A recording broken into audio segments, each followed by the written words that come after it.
तो नमस्कार मेरे दोस्तों, आप सभी कैसे हो? आशा है कि सभी अच्छे होंगे। आप सभी का स्वागत है हमारे पढ़ो और पढ़ाओ यूट्यूब चैनल पर। जैसे हम हड़प्पा सभ्यता में आर्थिक जीवन के बारे में बात कर चुके हैं और आर्थिक जीवन में हमने क्या देखा था? आर्थिक जीवन में हमने देखा था कि यहाँ के पशुपालन, कृषि, शिल्प निर्मित चीज देखी थी और वाणिज्य व्यापार देखा था। लेकिन अब ये सब चीज हुई, वाणिज्य व्यापार की बात आई तो वाणिज्य व्यापार भी हो गया। अब वाणिज्य व्यापार हुआ तो एक चीज ये भी आती है समझने की कि कैसे व्यापार करा, आने जाने के लिए, वस्तुओं को लाने के लिए क्या साधन रहे थे, क्या मार्ग रहे थे। इस चीज पर हम बात करेंगे, कौन कौन से वे मार्ग थे जिनके बारे में बात करें। तो आज बात करते हैं, पेड़ी हेडिंग हेडिंग डालेंगे तो उसमें देखेंगे हम यातायात संरचनाएं देखेंगे। ठीक ठीक है।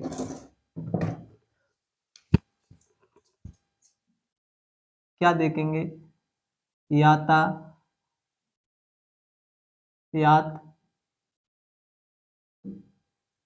संरचना, यातायात संरचना हम देखते हैं यहाँ पर। अब यातायात में बोले तो हड़प्पा सभ्यता में जब जो व्यापार करते थे तो वो लोग दो मार्गों से करते थे। तो एक था अपना जमीन स्थल, जिसे हम भूस्थल कहते हैं, और एक था जल मार्ग। स्थल मार्ग और जल मार्ग, दो मार्ग थे। कितने भाई? दो मार्ग।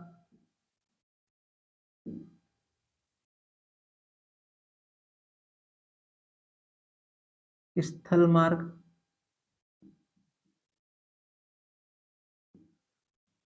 दूसरा था जल मार्ग।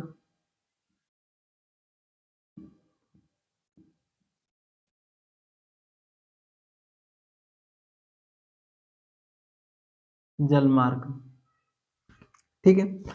तो हड़प्पा सभ्यता वाले इन दो मार्गों से क्या करते? व्यापार करते थे। कौन कौन से मार्ग थे वो? एक तो स्थल मार्ग था और एक जल मार्ग था, ठीक है। अब बात करेंगे कि स्थल मार्ग पर जो चलने वाले साधन थे क्या थे, उनके जो कौन से साधन से, उन साधनों से वो लोग व्यापार करते थे।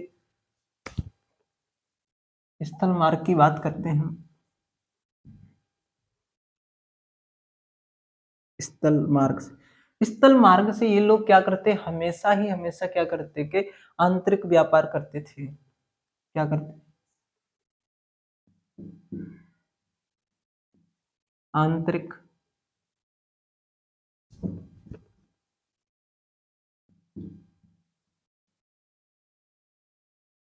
व्यापार।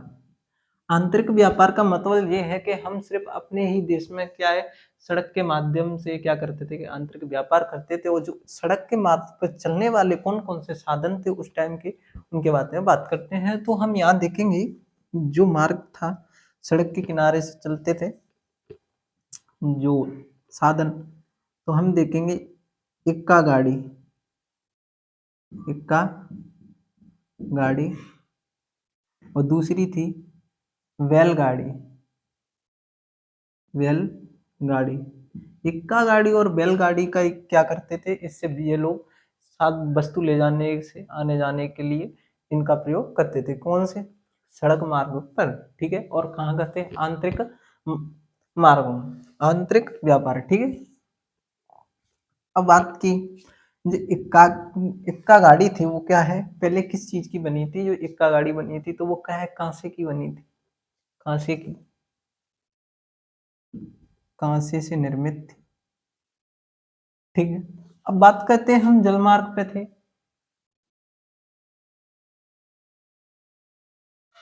जलमार्ग,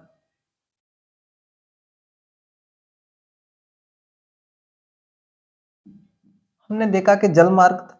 अब जल मार्ग से क्या किया कि जो हड़प्पा सभ्यता ने कालीन जो लोग थे, भारत से बाहर से व्यापार किया उन्होंने। तो क्या है कि वो जलमार्ग के साक्ष्य मिलते हैं हमें कि जलमार्ग से भी क्या करते थे कि ये व्यापार मिलते करते थे। और व्यापार में देखें तो किससे? नाव से। साधन क्या था? साधन क्या था? तो साधन था नाव। नाव इनका साधन था और ये नाव से ही क्या करते? व्यापार करते थे। नाव से हमें, यहाँ पक्की मिट्टी की नाव थी, कच्ची मिट्टी की नहीं, पक्की मिट्टी की। कैसी थी? पक्की मिट्टी की नाव थी, पक्की मिट्टी की क्या थी? नाव थी। ठीक है।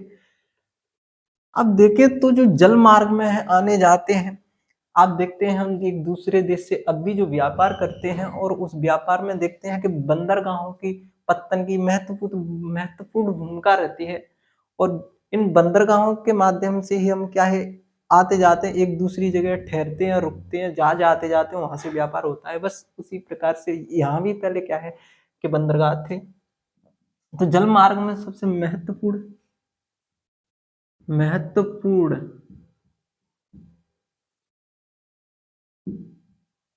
बंदरगाह थे, क्या थे? बंदरगाह थे। बंदरगाह में देखते हैं तो यहाँ पर लोथल, लोथल कहाँ पर है? गुजरात में है। लोथ लोथल, रंगपुर, रंगपुर, प्रवास पाटन, पाटन, प्रवास पाटन बंदरगाह है भैया ये। ठीक है। और बलूचिस्तान में सुत्का गेंडोर, बलूचिस्तान सुत्का गेंडोर है, इसमें एक प्लेस है। और यहाँ से एक और है अल्लाह, अल्लाह दीनो, अल्लाह दीनो। यहाँ से क्या है जो प्रमुख बंदरगाह थे। और जो महत्वपूर्ण बंदरगाह था, महत्वपूर्ण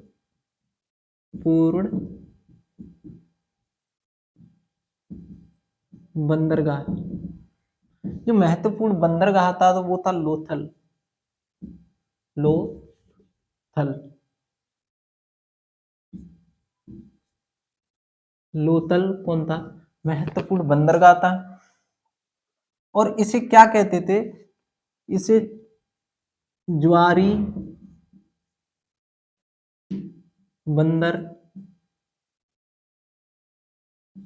गाह कहते थे। क्या कहते थे? लोथल को ज्वारी बंदरगाह कहते हो। ये महत्वपूर्ण बंदरगाह था। ठीक है। तो हमने किसके बारे में बात की? यातायात के बारे में की।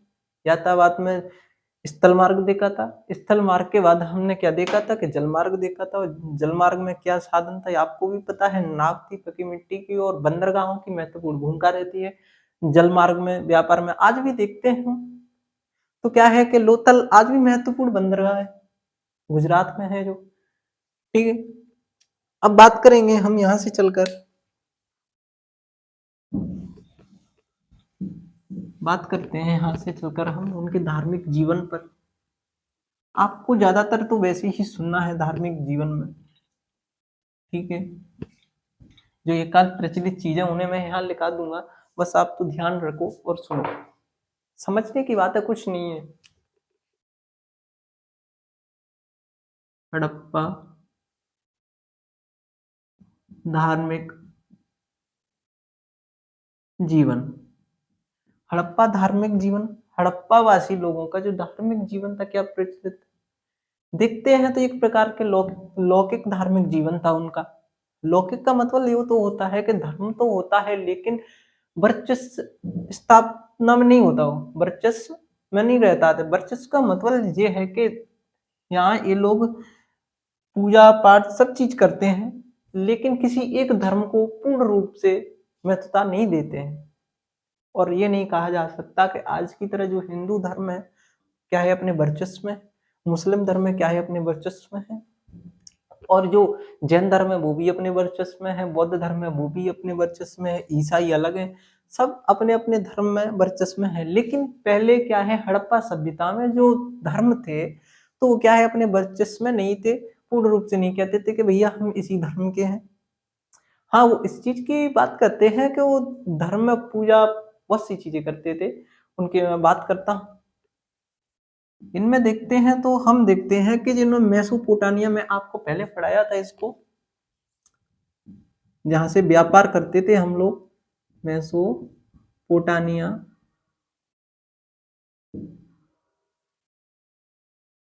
मेसोपोटामिया के जो टीले थे, तो कुछ बुद्धिमान उनको क्या कहते थे कि जो मंदिर कहा जाता था इनको। क्या कहा जाता? मंदिर कहा जाता था। कुछ विद्वानों का कहना था कि भैया जो मेसोपोटामिया के टीले हैं वो क्या है, मंदिर हैं। और जो तुमने देखा हो मेसोपोटामिया के टीले से मिलते जुलते हड़प्पा सभ्यता में भी हमें टीले मिले थे, तो इसका अनुमान लगाते थे कि भैया ये क्या है, कि इन्हें हम लोग क्या कहते थे, कि जो मेसोपोटामिया के टीलों को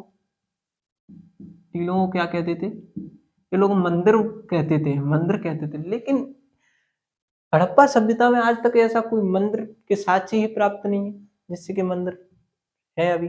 लेकिन एक चीज है, हमें मंदिर देखने के लिए कहाँ से मिलते हैं, मंदिर निर्माण की चीज कहाँ से मिलती है, वो हमें गुप्त काल वंश से मिलती है। गुप्त काल वंश में क्या है कि मंदिर का निर्माण होता है, वो बाद में जाके पढ़ेंगे, टोटल पढ़ेंगे उस चीज को। हम यहाँ बात करते हैं तो क्या था कि मेसोपोटामिया के जो टीले थे उनसे, उन्हें क्या कहते हैं, कुछ लोग विद्वान मंदिर कहते हैं, लेकिन बट मंदिर के कोई साक्ष्य नहीं थे, तो इस रूप से इस बात को भी नकार दिया। ठीक है। अब बात करी थी हमने कहां पर की थी, बात करती कि हाँ जल पूजा प्रचलित थी। जल पूजा, जल पूजा प्रचलित थी, तो जल पूजा प्रचलित का कहने का मतलब है लोथल।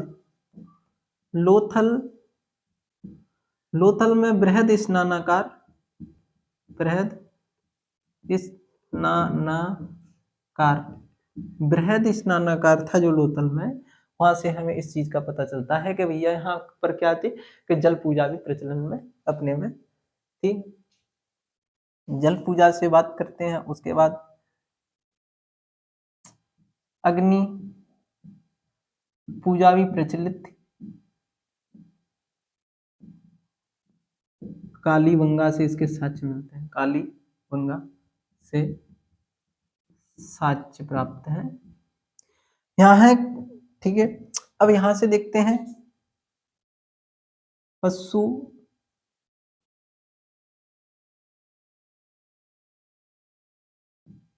पशु पूजा भी क्या थी, प्रचलन में थी। ठीक है।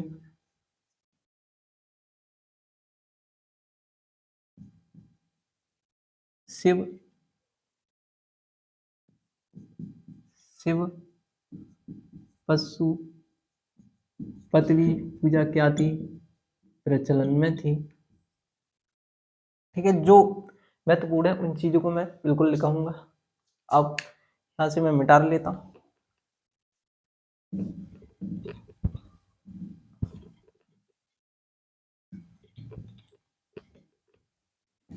कहाँ बात कर ली हमने, शिव पशुपति पूजा की बात कर ली थी। अब देखते हैं हमें यहाँ